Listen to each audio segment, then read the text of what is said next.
देश के हर नागरिक से अपील है, जहां संभव हो पेट्रोल डीजल का उपयोग कम करें। लेकिन अब आज समय की ये भी मांग है कि पेट्रोल, डीजल, गैस ऐसी चीजों का बहुत संयम से इस्तेमाल करें।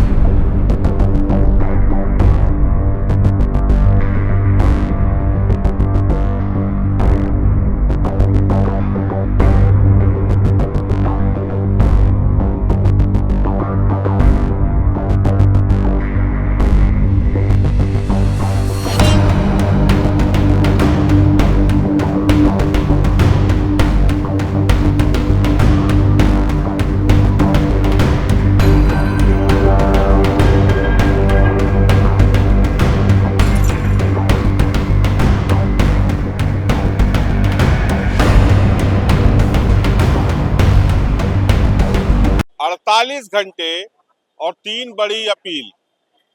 प्रधानमंत्री ने पहले बोला सोना खरीदने से बचिए, फिर कहा गया वर्क फ्रॉम होम को अपनाइए, तेल को बचाइए। अब सवाल ये उठता है कि आखिर देश को बचत मोड में क्यों जाना पड़ रहा है।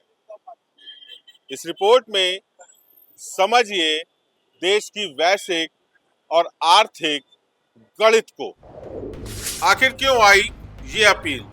प्रधानमंत्री की अपीलें ऐसे समय आई हैं जब दुनिया आर्थिक और भू राजनीतिक अस्थिरता के दौर से गुजर रही है। रूस यूक्रेन युद्ध के बाद से दुनिया की सप्लाई चेन पहले से ही प्रभावित है। अब मध्य पूर्व में बढ़ते तनाव ने कच्चे तेल की कीमतों को फिर संवेदनशील बना दिया है, क्योंकि भारत अपनी जरूरत का करीब 85% कच्चा तेल आयात करता है। यानी अगर अंतर्राष्ट्रीय बाजार में तेल $10 प्रति बैरल भी महंगा होता है तो भारत का इंपोर्ट बिल अरबों डॉलर बढ़ जाता है। और यही वजह है कि सरकार अब एनर्जी कन्वर्सेशन को सिर्फ पर्यावरण नहीं बल्कि आर्थिक सुरक्षा से जोड़कर देख रही है। वर्क फ्रॉम होम और ईंधन संरक्षण की अपील का सीधा कनेक्शन पेट्रोल डीजल की खपत से है।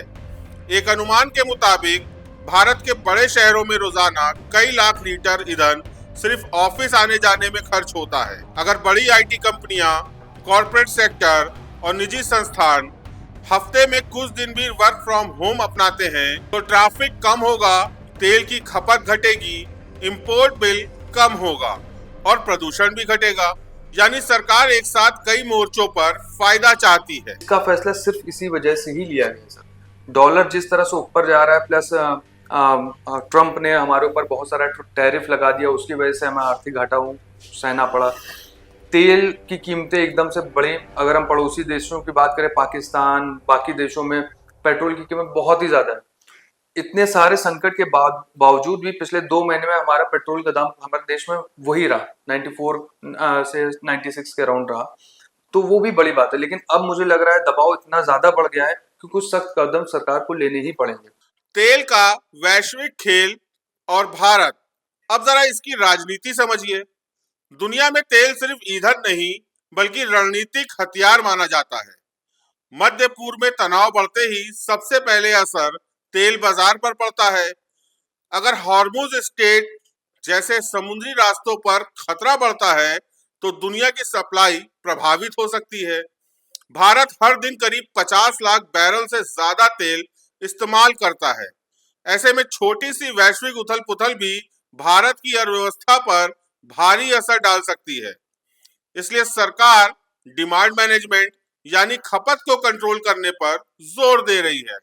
बहुत अच्छा कदम है माननीय प्रधानमंत्री जी का।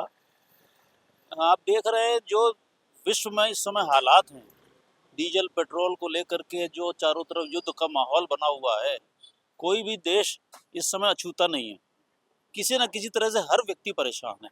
ऐसी स्थिति में अगर हमारे देश के प्रधानमंत्री माननीय मोदी जी कुछ सोच रहे हैं, और वो अगर सोच रहे हैं तो जनता के हित के लिए सोच रहे हैं, ना कि अपने व्यक्तिगत को उनका स्वार्थ नहीं है उसमें। चाहे डीजल हो, चाहे पेट्रोल हो, चाहे कोई भी स्थिति में कोई कमी आती है तो उसके लिए अगर या तो 2 ही रास्ते होते हैं, या तो दाम बढ़ा दिया जाए या तो जनता के सुविधा के देखते हुए कम खपत की तरफ सोचा जाए।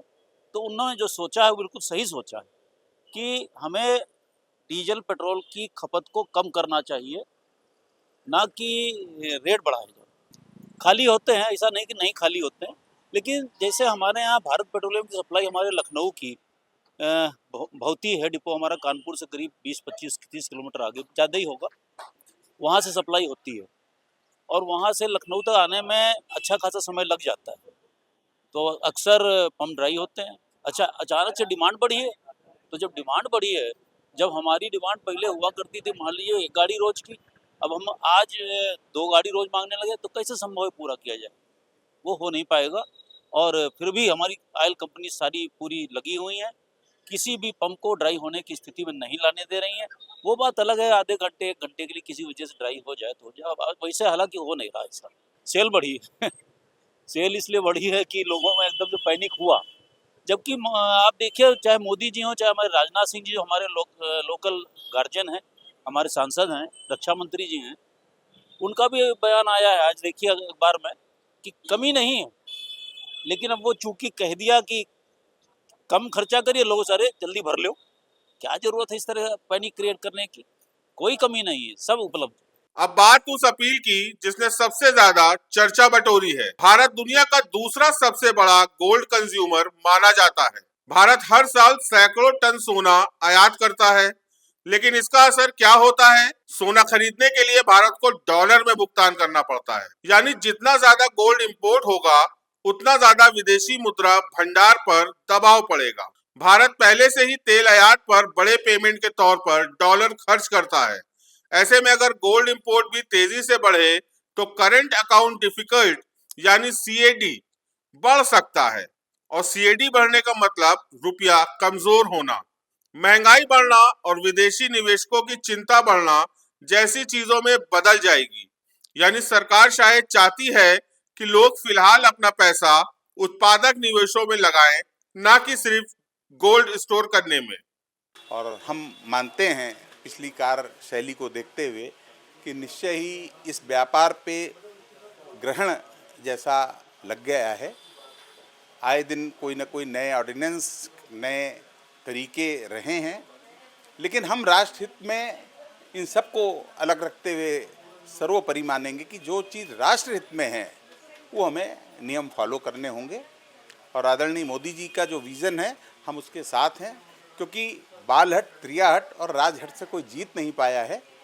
और राजा जो कहता है उसको प्रजा को मानना चाहिए, और राजा जो कहता है वो प्रजा के हित के लिए ही कहता है, ऐसा भी हमें मानना चाहिए। तो निश्चय ही मोदी जी थोड़ा इस ओर भी ध्यान देंगे। ये शोरूम में हमारे करीब 15-20-10 कर्मचारी हैं, जो मैं ये नहीं कहता हूँ कि मैं इनका भरण पोषण कर रहा हूँ, ये मेरा भरण पोषण कर रहे हैं, ये हमको कमा के खिला रहे हैं, लेकिन इनके जो घर वाले हैं, जो इनके माता पिता हैं, वो जरूर इन पर आश्रित हैं। इनका क्या होगा उसके विषय में भी सोचना पड़ेगा। इसके पीछे एक लॉबी है जो एक पुर्जा, एक अंगूठी या एक कोई भी कान का आइटम छोटा सा बनाता है, वो एक कारखानेदार बनाता है। उस कारखानेदार के यहाँ 30 से 40 छोटे बड़े मध्यम आयु के लोग रहते हैं, और जिनसे निरंतर वो पुर्जा हम तक पहुंचता है।